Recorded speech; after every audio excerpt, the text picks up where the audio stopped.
नमस्ते बच्चों। आज हम श्यामाचरण दुबे के द्वारा लिखित निबंध उपभोक्तावाद की संस्कृति जो कि हमने पढ़ा था और परिचय कर चुके थे, आज हम उस पाठ के प्रश्नोत्तर कर रहे हैं। सबसे पहला प्रश्न है, लेखक के अनुसार जीवन में सुख से क्या अभिप्राय है। लेखक के अनुसार उपभोग के लिए तैयार उत्पादों का भोग करना ही सुख है। प्रश्न नंबर दूसरा, आज की उपभोक्तावादी संस्कृति हमारे दैनिक जीवन को किस प्रकार प्रभावित कर रही है। उत्तर, आज की उपभोक्तावादी संस्कृति से हमारा जीवन पूरी तरह प्रभावित है। आज जीवन में प्रयोग के अनेक उत्पाद तैयार हो रहे हैं। ये सभी समाज के उपयोग के लिए तैयार हो रहे हैं। एक एक चीज़ का विज्ञापन जोर शोर से हो रहा है। ये विज्ञापन आज के व्यक्ति को अपनी गिरफ्त में ले रहे हैं। स्थिति यह हो गई है कि आदमी के भोग के लिए तैयार हुए उत्पाद ही आदमी का भोग कर रहे हैं। हम दिखावे की संस्कृति का अनुसरण कर रहे हैं। इस आधुनिकता की होड़ में फंसकर व्यक्ति दिग्भ्रमित है। इसलिए टूथपेस्ट, ब्रश, साबुन, घड़ी, म्यूज़िक सिस्टम, कंप्यूटर आदि आवश्यक अनावश्यक वस्तुएं हमारे दैनिक जीवन में जगह बना रही हैं। प्रश्न नंबर तीसरा, लेखक ने उपभोक्ता संस्कृति को हमारे समाज के लिए चुनौती क्यों कहा है। उत्तर, उपभोक्ता संस्कृति का विस्तार भारतीय समाज के लिए घातक सिद्ध हो रहा है। प्रचार प्रसार के कारण बाजार में आने वाली वस्तुएं हमें आकर्षित कर रही हैं। हमारे जो सीमित स्रोत हैं उनका दुरुपयोग होने की पूरी संभावना है। हम उन चीज़ों का भी क्रय कर रहे हैं जिनकी हमें विशेष आवश्यकता नहीं है। उससे उसकी सीमित आय और अधिक प्रभावित होती है। उसका बजट गड़बड़ा जाता है। उच्च वर्ग तो वहन कर लेता है पर निम्न वर्ग संकटग्रस्त हो जाता है। इससे वर्गों में दूरियां बढ़ती हैं। समाज में आक्रोश और अशांति पैदा होती है। इस तरह हमारे समाज की नींव ही डगमगा रही है। भविष्य के लिए यह एक चुनौती है जिससे छुटकारा पाना आवश्यक है। प्रश्न नंबर 4, आशय स्पष्ट कीजिए। क वाला है, जाने अनजाने आज के माहौल में आपका चरित्र भी बदल रहा है और आप उत्पाद को समर्पित होते जा रहे हैं। आपको इसका आशय स्पष्ट करना है वास्तव में। तो इसका उत्तर है, आज के उपभोक्तावादी समाज पर विज्ञापनों का गहरा प्रभाव पड़ रहा है। व्यक्तियों में आवश्यक अनावश्यक वस्तुओं के प्रति आकर्षण बढ़ रहा है। हम अपनी सुख सुविधा मात्र के लिए ही चीज़ें नहीं खरीद रहे, अपितु अपना स्तर, अपनी हैसियत दिखाने के लिए चीज़ें खरीदते हैं। जैसे पहले साबुन, तेल, क्रीम से काम चल जाता था, किंतु आज mouth wash, music system, computer आदि खरीदना आवश्यक हो गया है। भले इनको चलाने का ज्ञान हो न हो, प्रतिष्ठित बनने की होड़ में सबसे कीमती चीज़ें खरीदने की लालसा बढ़ती जा रही है। इसी कारण से आदमी का चरित्र बदल रहा है। वह वस्तुओं के उपभोग का आनंद न लेकर वस्तुओं के प्रति अर्पित होता जा रहा है। इसलिए इन आवश्यक इच्छाओं पर नियंत्रण करना आवश्यक है। ख, प्रतिष्ठा के अनेक रूप होते हैं, चाहे वे हास्यास्पद ही क्यों न हों। अपनी प्रतिष्ठा दर्शाने के लिए अनेक तरीके अपनाए जाते हैं। हैसियत की होड़ में कभी कभी तो ऐसे काम हो जाते हैं जिनसे करने वाला व्यक्ति मजाक का पात्र बन जाता है। यूरोप के देशों में अपनी कब्र पर हरियाली, फूल, म्यूज़िक सिस्टम, फव्वारे लगाने के लिए धन जमा करना इसी प्रकार का कार्य है। लेकिन लोग कर रहे हैं प्रतिष्ठा जो दिखानी है। भले ही इस प्रकार प्रतिष्ठा हास्यप्रद हो सकती है, कल भारत में भी यही मानसिकता बनने लगे। इसलिए व्यक्ति को संयम से काम लेना चाहिए। स्वस्थ प्रतिष्ठा अपनाना ही श्रेयस्कर है। अब हम रचना और अभिव्यक्ति के प्रश्न करेंगे। प्रश्न नंबर 5, कोई वस्तु हमारे लिए उपयोगी हो न हो, लेकिन टीवी पर विज्ञापन देखकर हम उसे खरीदने के लिए अवश्य लालायित होते हैं, क्यों। उत्तर, आज का समय विज्ञापन का है। वस्तुएं बाजार में बाद में आती हैं, उनका विज्ञापन पहले से ही होने लगता है।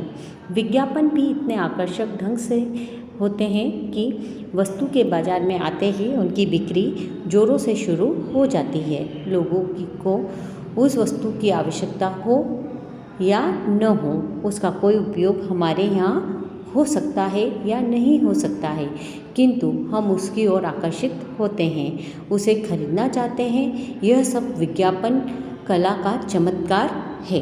प्रश्न नंबर 6, आपके अनुसार वस्तुओं को खरीदने का आधार वस्तु की गुणवत्ता होनी चाहिए या उसका विज्ञापन? तर्क देकर स्पष्ट कीजिए। उत्तर, किसी भी वस्तु को उपभोग के लिए खरीदा जाता है।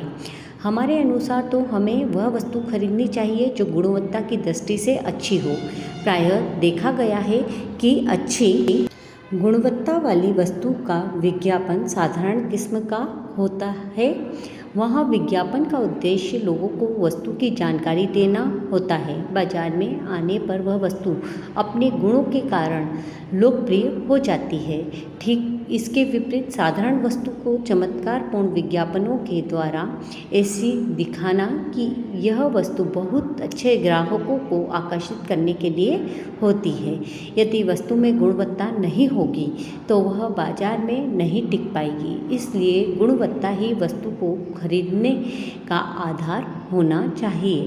प्रश्न नंबर 7, पाठ के आधार पर आज के उपभोक्तावादी युग में पनप रही दिखावे की संस्कृति पर विचार व्यक्त कीजिए। उत्तर, आज जो दिखता है वही बिकता है, क्योंकि आदमी विचार करने, सोचने, समझने को तैयार नहीं है। दिखावे के पीछे हर व्यक्ति समाज भागा चला जा रहा है। इसके कारण सामाजिक संबंधों में शिथिलता आ रही है, व्यक्तियों में दूरियां बढ़ रही हैं। दिखावे की संस्कृति से व्यक्ति स्वार्थी हो रहा है, उसके मन में दूसरों के प्रति सम्मान, आत्मीयता आदि के भाव कम हो रहे हैं। मेरा मत यह है कि हमें दिखावे की संस्कृति से बचना चाहिए। इसे बढ़ावा देना समाज के लिए घातक है। प्रश्न नंबर 8, आज की उपभोक्ता संस्कृति हमारे रीति रिवाजों और त्योहारों को किस प्रकार प्रभावित कर रही है? अपने अनुभव के आधार पर एक अनुच्छेद लिखिए। उत्तर, आज की उपभोक्ता संस्कृति ने भारतीय समाज को बहुत प्रभावित किया है। इस प्रभाव से हमारे रीति रिवाज, त्यौहार आदि भी प्रभावित हुए हैं। पहले घर परिवार में छोटे बड़े के नाते के हिसाब से व्यवहार होते थे। छोटे बड़ों के पैर छूकर प्रणाम करते थे तो बड़े उन्हें आशीर्वाद, शुभकामनाएं देते थे। त्योहारों पर भी सभी मित्र, संबंधी, मोहल्ले, गांव के लोग मिलते गीत संगीत होते थे।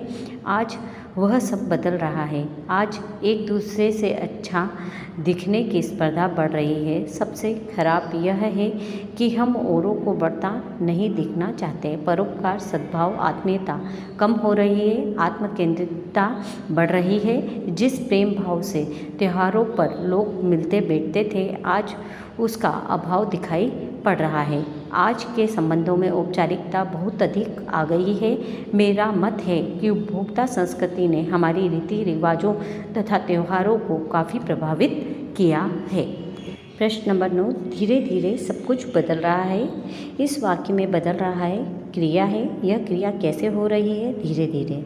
अतः यहाँ धीरे धीरे क्रिया विशेषण हैं। जो शब्द क्रिया की विशेषता बताते हैं क्रिया विशेषण कहलाते हैं। यहाँ वाक्य में हमें पता चलता है कि क्रिया कैसे, कब, कितनी और कहाँ हो रही है। वहाँ वह शब्द क्रिया विशेषण कहलाता है। ऊपर दिए गए उदाहरण को ध्यान में रखते हुए क्रिया विशेषण से युक्त 5 वाक्य पाठ में से छांटकर लिखिए। उत्तर, क्रिया विशेषण का पहला शब्द एक छोटी सी झलक, उपभोक्तावादी समाज की। सेकंड वाक्य, आप उसे ठीक तरह चला भी न सके। तीसरा, लुभाने की जी तोड़ कोशिश में निरंतर लगी रहती है। चौथा, एक सूक्ष्म बदलाव आया है। और पांचवा, हमारा समाज भी अन्य निर्देशित होता जा रहा है। प्रश्न, यहाँ कुछ शब्द दे रखे हैं, आपको उनसे क्रिया विशेषण शब्दों का प्रयोग करते हुए वाक्य बनाने हैं। तो सबसे पहला वाक्य है धीरे धीरे, जो उसमें शब्द दिया है, धीरे धीरे आदमियों के स्वभाव बदले हैं। फिर दूसरा है जोर से, तो सेकंड, इतनी जोर से शोर मत करो। थर्ड है लगातार, बालक सुबह से लगातार बढ़ रहे हैं। अगला है हमेशा, राम हमेशा चुप बैठा रहता है। फिर आजकल बहुत गर्मी पड़ रही है। फिर है कम, यह सामग्री शाम के लिए कम है। ज़्यादा ज़्यादा बोलना हानिकारक है। वहाँ मेरा मकान है। उधर उधर खेल का मैदान है। बाहर अभी बाहर जाना मना है।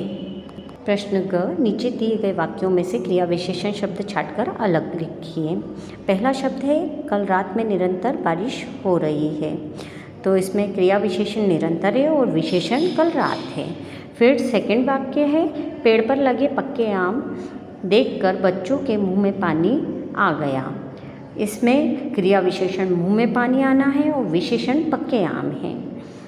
तीसरा है रसोई घर में आती पुलाव की हल्की खुशबू से मुझे जोरों की भूख लग आई। इसके अंतर्गत क्रिया विशेषण भूख और विशेषण हल्की खुशबू।